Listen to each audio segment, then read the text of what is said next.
Ninth class, this is the third video of chapter number 9, motion. In previous videos, we have discussed about force. There were two types of force, balanced and unbalanced force. And after that, we discussed about inertia. Inertia means measurement of mass. Okay. And after that, we have studied about types of inertia and their examples. Now, we have discussed about force. Next part is laws of motion. There was a scientist, Sir Isaac Newton, a great scientist. He gave 3 laws of motion. So we call them Newton's laws of motion.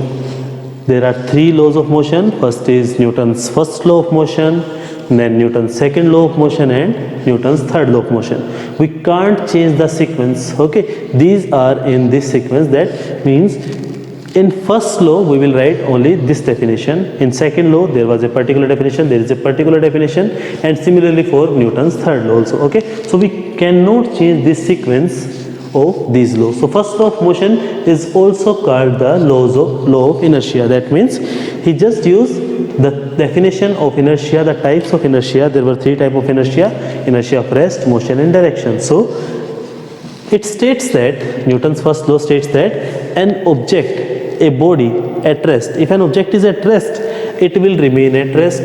That was the definition of inertia of rest. And if a body is in motion, it will remain in the uniform motion. That was second type of inertia, that was inertia of motion.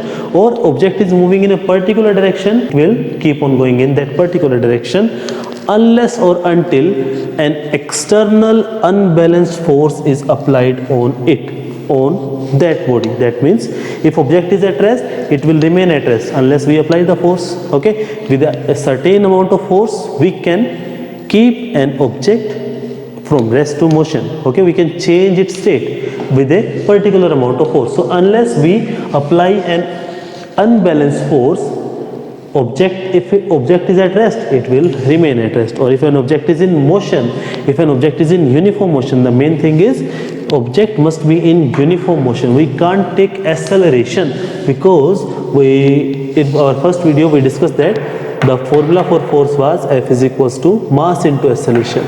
So if there is acceleration, there is some force, and we are taking when there is no external force, object at rest will remain at rest, and object is in motion remain in motion unless we apply force. Since if we apply force, there must be acceleration. Okay, this is Newton's first law of motion. Now Newton's second law of motion. Before studying Newton's second law of motion, there is a topic we must know about it, since we have to use that topic in Newton's second law, and that topic is momentum. So first we study about momentum, and after that we will go for Newton's second law of motion. So what do you mean by momentum? So it is denoted by P. It is the product of mass and velocity. This is called momentum. It is the product of mass and velocity. We call it is the combined effect of mass and velocity. It is combined effect of mass of object and its velocity. Okay, if mass is more, then inertia is more, but if mass is more, we cannot say that its momentum is more. Since let us say we have a truck which is at rest, what will be its momentum? Answer: momentum will be 0. Since object is at rest, velocity is 0, mass into velocity, answer is 0. Okay, so it is the combined effect of mass and velocity.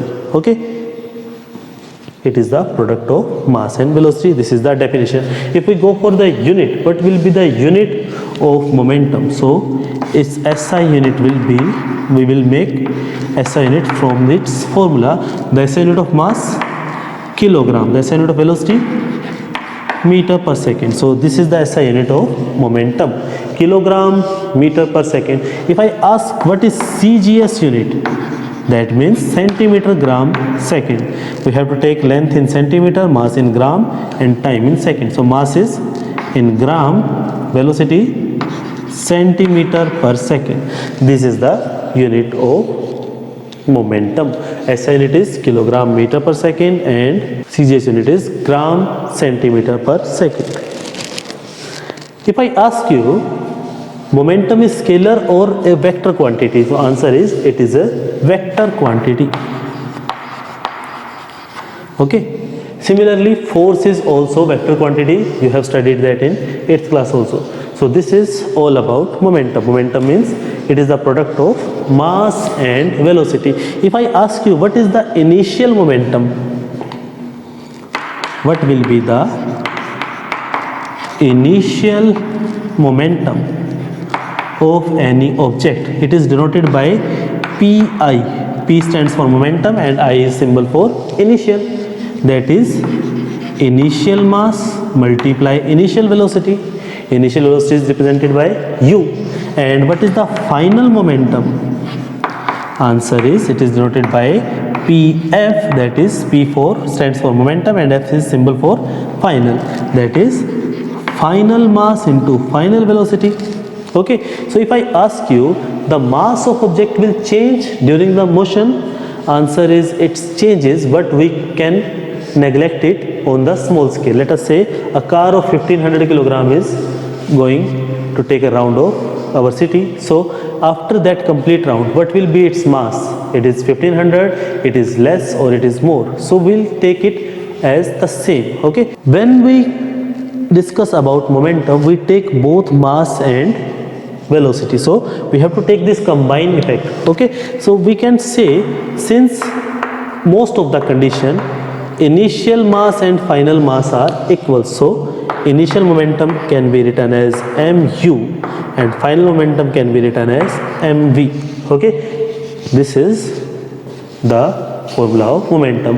When we take mass initial is not equal to final mass, so we use this term during rocket propulsion. When rocket is launched, then a large amount of gases, large amount of fuel is burnt, so that's why we need a large amount of, there is a large amount of change in mass also. So in that case we take mi and mf as two different values, but till 9th class we will take initial and final mass as equal. Okay.